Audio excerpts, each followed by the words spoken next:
morning, everybody. Dr. Rick here, dropping that on you. Hope everybody's having a great weekend. Look,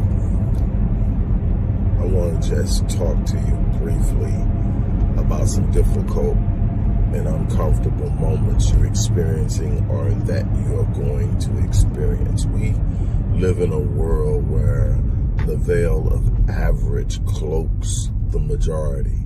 And what I mean by that is that we literally have been programmed from childhood through school and a number of other mechanisms to believe that it's okay to be average, that it's okay to become a carbon copy of everyone else, that you don't have to address those driving images and dreams and visions and aspirations and hopes that are tugging at your heartstrings and invading your dreams and thoughts, that those things are fantasies, that they are meant to be lived. And eventually you buy into it and everybody plugs into this matrix of mediocrity and you live your life. And then here's what happens when you decide that you are going to come out of it, when you decide that you are going to be the best version of yourself, that you are going to honor the designer by living at the level of your design. Here's what happens. You begin to move out of this box of mediocrity, this box of average, this box of status quo, and you begin to literally convict the conscience of the people you leave behind. The people who were once your hanging buddies, the people who are part of your inner circle, the people who are your family and loved ones that are comfortable with the person you are. They know you. You sort of hedge in and provide the parameter of who they have determined they are. And when you start to move outside of the box, you convict their conscience. You convict their conscience of mediocrity. You convict their conscience that the excuses that they have been making, the blaming that they have been doing, and all of the other reasons why they have to remain average are only excuses and not true reasons. You are now the enemy. They can't be happy for you. And this is where a lot of people who come to me are at when they come to work with me. They're here. They're at this place where this new pursuit is uncomfortable. First of all, it's uncomfortable because it's unfamiliar. You haven't been there before. And the first thing I'll tell everybody is stop consulting your past for permission to change your future, because your past can only give you what it's seen, and where you're going you haven't been before. You have to be willing to use your mind, your creativity, your imagination. You have to consult your vision. You have to consult your dream. You have to consult your hopes, not your past. That's the first thing. That's that unfamiliar feeling that you say it just don't feel right. That's because it's unfamiliar, but you got to keep going. The other part of this is that the people that was once celebrating you and happy to be around you and ooh-ahhing with you and giggling and laughing and all hugging and all of that on you now seem distant. It's an uncomfortable chemistry. Things are off and you are trying to understand it, and they're telling you everything from you're not who you used to be. You've changed. And the crazy thing is we live in a society where saying you've changed is offensive. I want somebody to tell me every day they see me that I've changed.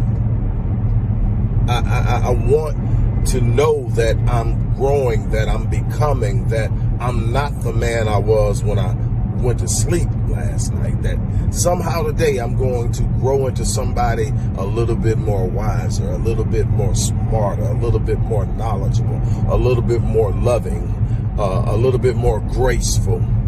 I want to be better, and that means that I'm changing. And so you've got to get to the point where you determine that, hey, look, I've got to understand that God designed this universe to be an environmental transformational mechanism. And what that means is as I move towards where I'm going to lose some people.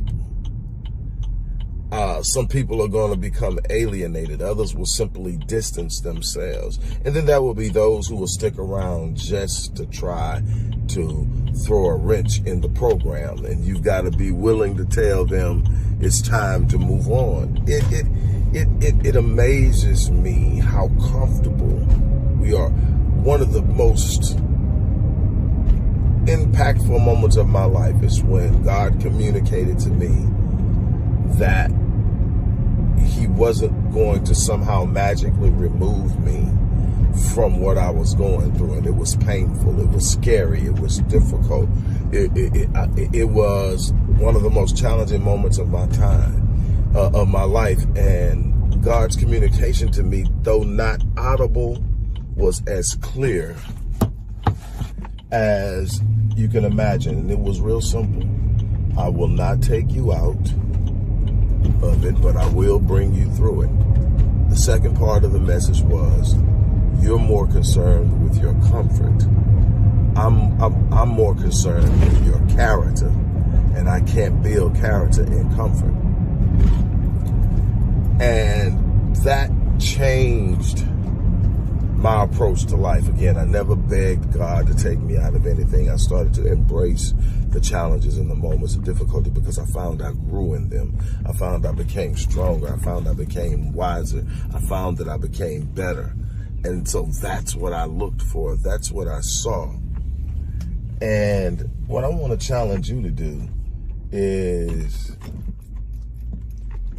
I want to challenge you to become the best version of yourself. I want to challenge you to get out of that box. I want to challenge you to raise up and do something extraordinary.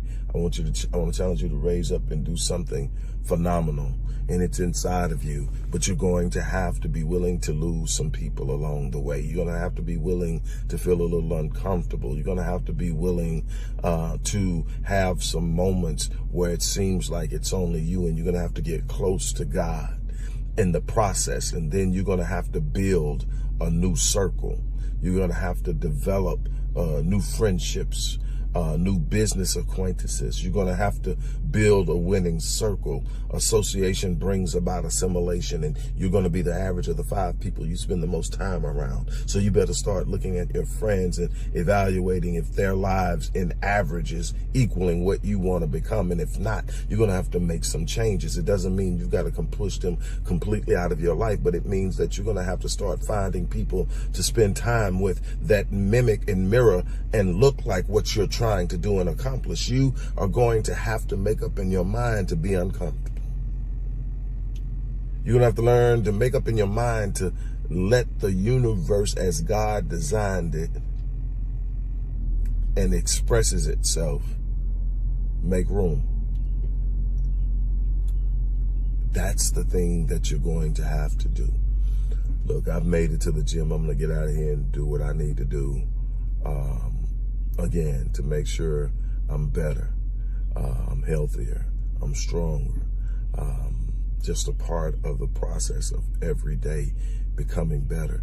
And I'm challenging you to do it. You can do it no matter what it is. You know me. My favorite quote of all time is, if the dream and the vision you have for your life isn't so huge that it intimidates you, there's a good chance it's insulting God. On that note, look, I'm going to get ready to get out of here. Go for it. Stand up on it. I live my life on full so that when I leave this place, I die on E. That should be your goal too. Give each day all you have and change.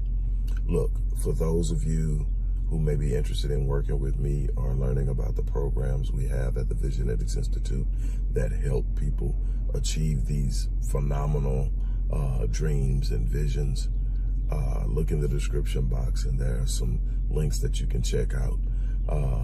I've limited the number of people who I can work with in a given time, but I have some slots open, and I would love to see people who are truly committed step in. On that note, I am out of here.